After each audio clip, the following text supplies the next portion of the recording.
wabarakatuh. Nama saya Siska Anggriani, mahasiswa Universitas Dr. Subadi Jember.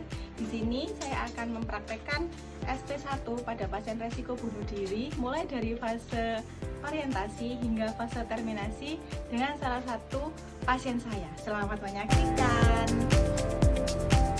Assalamualaikum, Mas. Waalaikumsalam.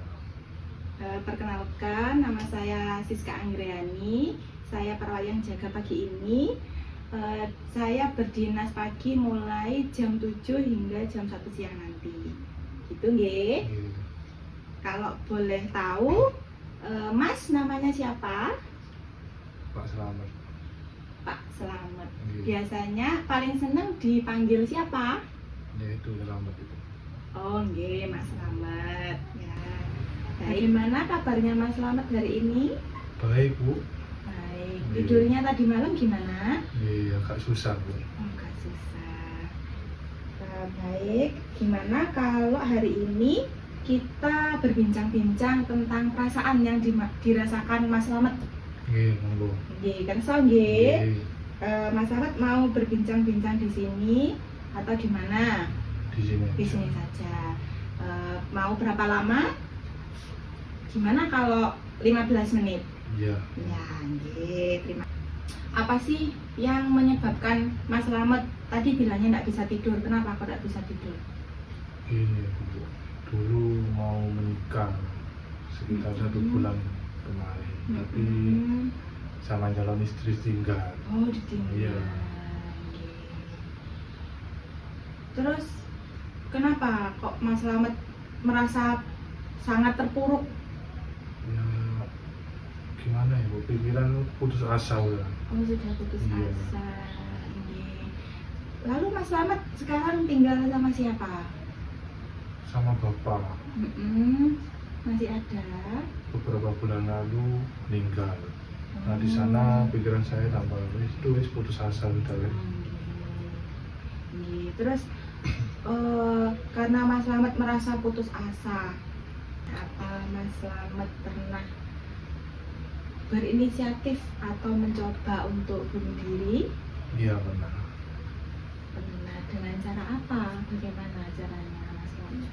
Membeli racun tikus. Lalu? Belum sempat meminumnya tapi saya sudah beli dua kali. 2 kali. Iya. Wah, sepertinya Mas Slamet ini ada rencana untuk bunuh diri ya? Iya. Ya, saya harus memeriksa kamar Mas Slamet untuk memastikan bahwa tidak ada benda-benda berbahaya di kamar Mas Slamet. Saya periksa dulu ya Mas. Kamarnya Iya. sebelah mana? Depan. Oh, depan. Oke, permisi dulu nggih Mas. Iya.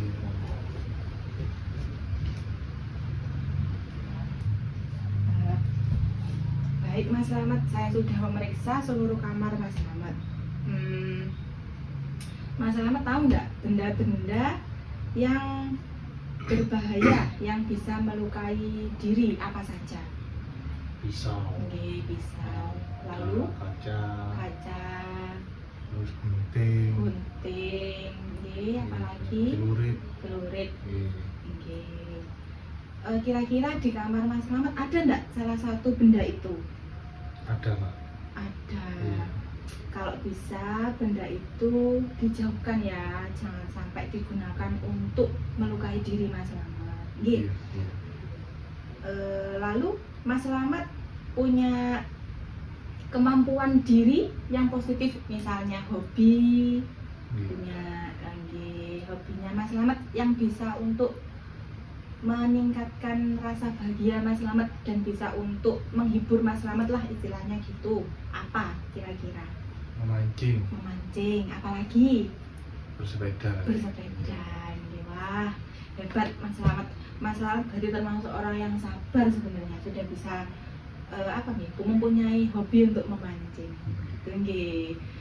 Jadi Mas Slamet ini kemampuan positifnya dalam diri, nggih, kalau bisa dilakukan sehari sebanyak mungkin.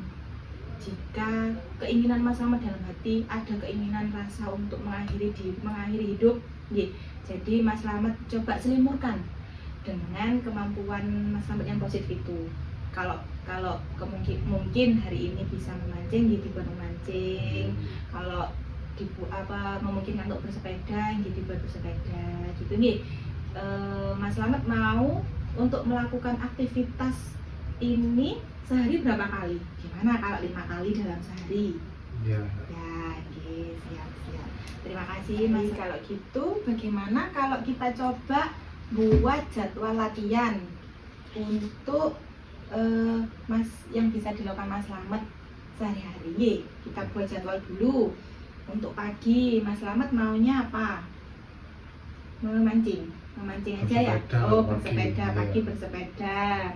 Lalu Siangnya sampai sore memancing. Siang sampai sore memancing. Ya, pokoknya sehari 5 kali nggih. Nih saya buatkan waktunya 5 kali nggih. Iya. Baik, bagaimana perasaan Mas Slamet setelah kita berbincang-bincang tentang masalah Mas Slamet dan perasaannya Mas Slamet tadi? Alhamdulillah plong pikiran. Mas Slamet masih ingat nggak kita tadi membahas apa aja? Lalu bagaimana perasaan Mas Slamet? Apakah senang setelah kita melakukan kegiatan tadi? Iya. Ya, senang. Lalu apa saja sih yang kita lakukan tadi kegiatannya? Mas Slamet masih ingat nggak? Yang pertama mengenali benda yang berbahaya. Yang kedua, kemampuan yang saya miliki. yang ketiga, membuat jadwal harian. Membuat jadwal harian. Ternyata Mas Slamet masih ingat apa yang kita lakukan tadi ya. Baik Mas Slamet, itu tadi kita selama berbincang-bincang 15 menit. Ini sudah 15 menit. Nggih. Terima kasih atas waktunya Mas Slamet sudah mau berbincang-bincang dengan saya. Nggih. Nanti kalau ada apa-apa Mas Slamet bisa menghubungi saya di kantor perawat. Nggih. Saya berdinas sampai jam 1 siang Mas Slamet. Untuk hari ini waktunya terima kasih. Besok ketemu lagi dengan saya. Kita akan mengevaluasi kegiatan harian Mas Slamet selama hari ini, nggih. Setelah sesi bincang-bincang kita dan melakukan latihan bersama besok nggih. Mas Slamet maunya jam berapa besok kira-kira?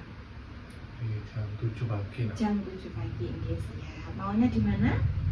Di rumah. Oh, di rumah. Nggih, gitu. Terima kasih atas waktunya Mas Slamet. Semoga sehat selalu. Nggih. Lalu jangan menyerah untuk melakukan apapun. Semangat ya Mas Slamet.